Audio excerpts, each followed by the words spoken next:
What's good, old fellas? Today we're going to be reacting to the weirdest end of season in NBA history.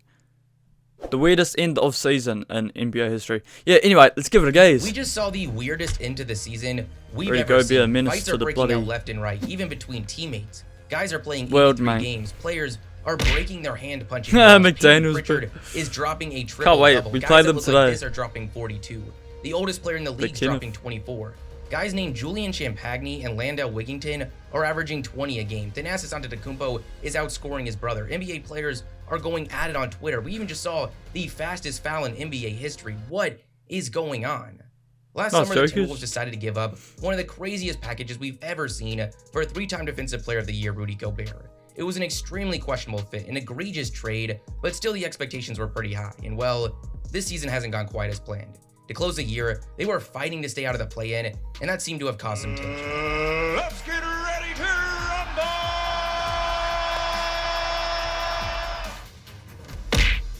Bro, go beer, man. Gobert is punching his own teammate. Gotta and get it out came of with huge Minnesota, playoff bro. No one implications. wants you there. The Timberwolves end up sending him home, and now it's come out that he won't even be traveling with the team. Bro, that's what I found so funny as well. They literally sent him home like he's just been suspended from The school or Timberwolves end up something, bro. sending him home, and now That's it's come funny. out that he won't even be traveling with the team to play the Lakers in the play-in. The Timberwolves Let's gave up go! the entire future for a player that led them to a worse record than a year ago, and now he's going to be sitting at home during the play-in. This was already a hilarious situation, but Twitter did some digging, and it just made this situation even funnier.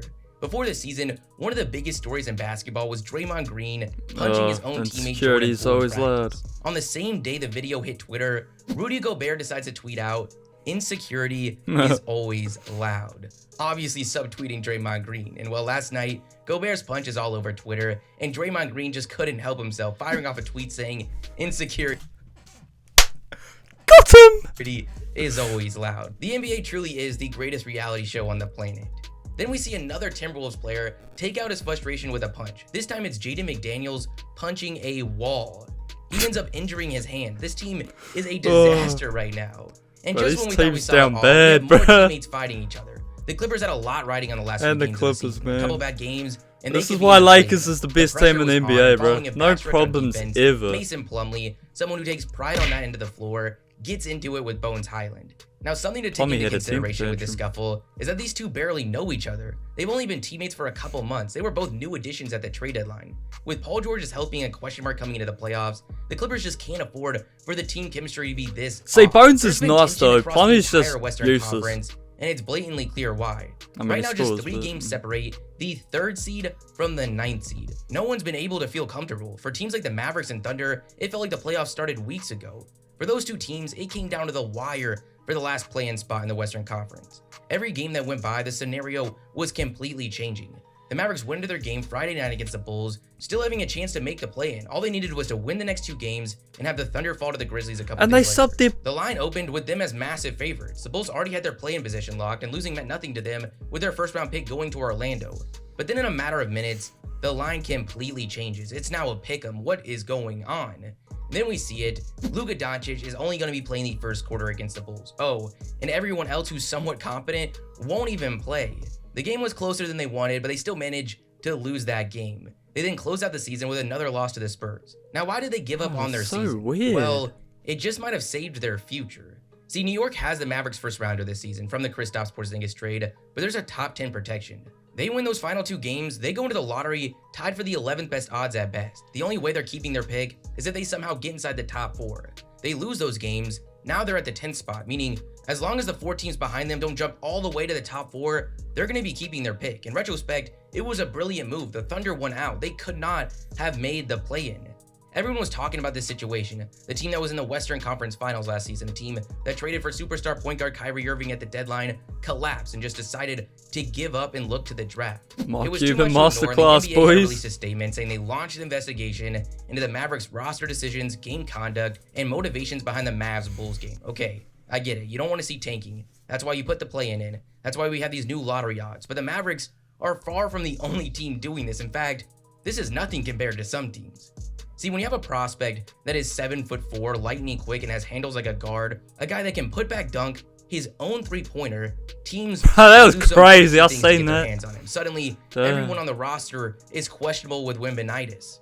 On March 8th, over a month ago, Wembanyama, the bro. Blazers were coming off a 1-6 stretch. Reality set in, their season was over.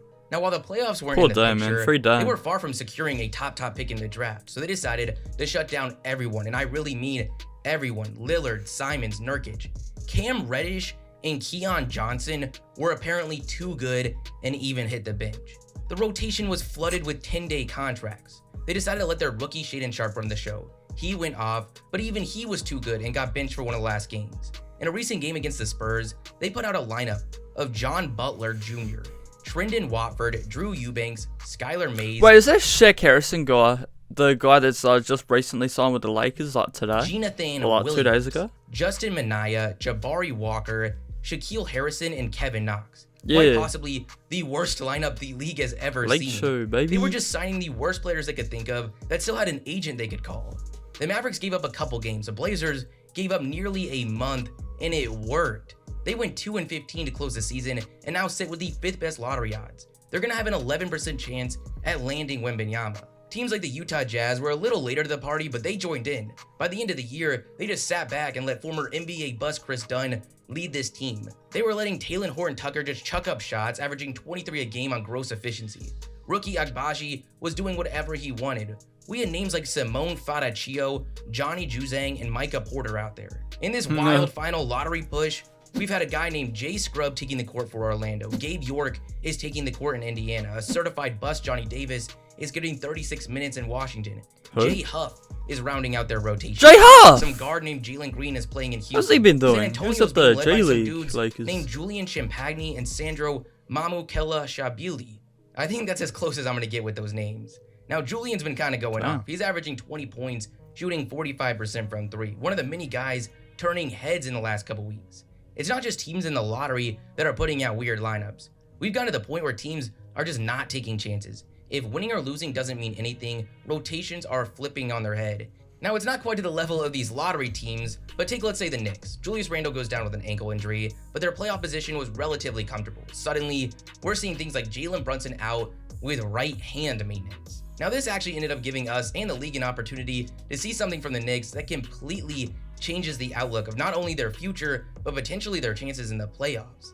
Emmanuel Quickley just averaged 28 points and 6 assists, shooting 48% from 3 in the last 7 games. Quentin Grimes is averaging 22 points, shooting 48% from 3 on 10 attempts in the last 9. Bro, Both these guys make big impacts defensively as well. Some of these games were with RJ Barrett, who was overshadowed to say the least. Their top pick from a few years ago, Obi Toppin, has been averaging 24 on crazy splits in the last few games. We all know these are unique circumstances, but guys like Quickley and Grimes have been great all season in smaller roles. In the last few days of this season, excluding a couple teams in the play-in mix, everyone was rocking star-studded benches.